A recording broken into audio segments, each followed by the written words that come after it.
Sinyal Nasdem menganulir pencapresan Anies, ditulis oleh Bams Wongsokarto dari laman siwar.com. Kata Surya Paloh kepada wartawan di Nasdem Tower Menteng, Jakarta Pusat, "Kalau saya sebagai ketum Nasdem ya kasih kesempatan yang seluas-luasnya ya, sebaik-baiknya kepada kawan-kawan baik itu Demokrat, baik itu PKS atau siapa saja. Ya Nasdem tidak mau desak-desak itu, atur saja.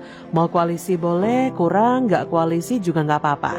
Rupa-rupanya Nasdem berisi juga dengan banyaknya tudingan pasca mencapreskan Anies, bahwa Nasdem yang sekarang bukan lagi Nasdem yang berorientasi pada kepentingan bangsa yang diformulasi menjadi gerakan perubahan bangsa yang lebih baik, perubahan bangsa yang lebih berwibawa, perubahan yang lebih kokoh, perubahan di semua bidang khususnya bidang politik kebangsaan. Nasdem seolah membutakan mata akan sepak terjang dan kegagalan-kegagalan Anies di DKI selama 5 tahun untuk mewujudkan Jakarta yang maju kotanya, bahagia warganya. Selama 5 tahun DKI Jakarta hanya terpoles dengan retorika-retorika kosong yang membuai warganya. Proyek-proyek pembangunan yang bisa kita katakan sebagai proyek yang sama sekali tidak bersentuhan dengan kebutuhan dasar warga Jakarta. Mari kita jujur melihat Jakarta selama 5 tahun ini. Apa yang tampak? Hanya kelucuan, proyek-proyek yang tidak masuk akal. Bambu getah-getih, tugu sepeda, jaring penutup kali, penggantian nama jalan, penggantian istilah rumah sakit. Ini baru sebagian dari realitas hal-hal lucu yang tampak. Tentunya masih banyak yang lain. Silakan masyarakat menilai sendiri. Lebih baik atau lebih tidak baikkah Jakarta hingga 16 Oktober 2022 yang lalu? Lah kalau menjadi presiden provinsi saja tidak menunjukkan greget membawa kemajuan dan meninggalkan legasi yang perubahannya benar-benar dirasakan masyarakat, apalagi menjadi presiden negara. Takut membayangkannya dan sebaiknya nggak usah dibayangkan. Tapi marilah kita mengambil sikap bertanggung jawab saja terhadap bangsa dan negara, agar Indonesia tetap berada di tangan pemimpin yang benar dan bukan pemimpi. Kita tidak sedang mengumbar kebencian kepada Anies atau Nasdem, tapi sedang mengajak pembaca untuk melihat dunia nyata dengan nalar kebenaran berpikir. Terlebih dengan mulai panasnya suhu politik di tengah isu Copres-Capres 2024.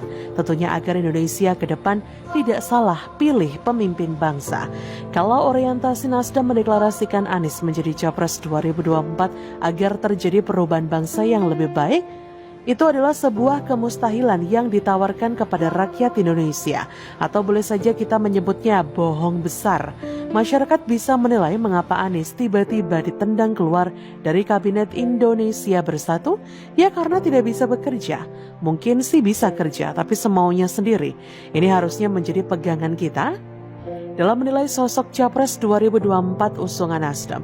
Mungkin juga bisa menjadi pegangan Nasdem sejak awal dalam memilih sosok Capres yang akan diusungnya. Dan untuk saat ini kegamangan sepertinya sedang menghantui para elit Nasdem.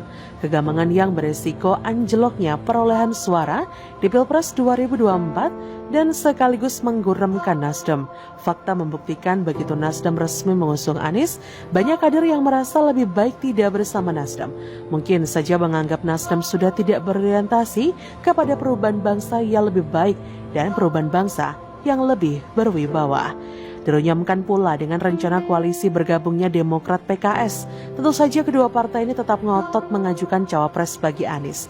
Karena baik Demokrat atau PKS, keduanya bisa saja menggagalkan Anies sebagai capres usungan Nasdem. Coba saja kalau AHY atau PKS ngambek meninggalkan Nasdem dan bergabung ke KIB atau Gerindra, Nasdem akan gagal membawa Anies. Hitung-hitungan politik dengan segala rumus berbagai kemungkinan inilah yang pada akhirnya membuat Surya Paloh sepertinya putus asa. Bisa juga dihantui kegagalan yang sudah tampak di depan mata Nasdem. Dan ini terbaca sebagai sinyal akan dianulirnya pencapresan Anies oleh Nasdem. Dan jika saja Nasdem meninjau ulang atau membatalkan pencapresan Anies, dampak pantulannya berimbas mengembalikan jiwa Nasdem yang digembar-gemborkan sejak awal, yaitu formasi gerakan perubahan bangsa yang lebih baik, perubahan bangsa yang lebih berwibawa, dan seterusnya. Atau bisa juga Surya Paloh tersentil setelah menghadiri HUT Golkar yang saat itu dihadiri pula oleh Presiden Jokowi.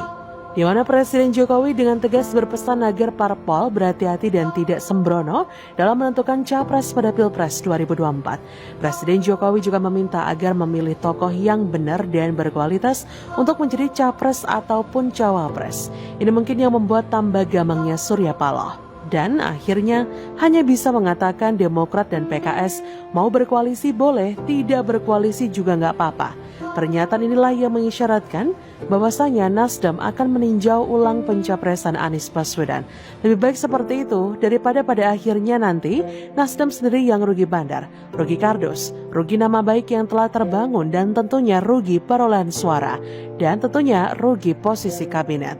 Kali ini Bung Surya Paloh seperti kehilangan daya, kelihatan lemas dan pasrah. Mungkin bingung mengartikan kata benar dan berkualitas seperti yang disampaikan Presiden Jokowi.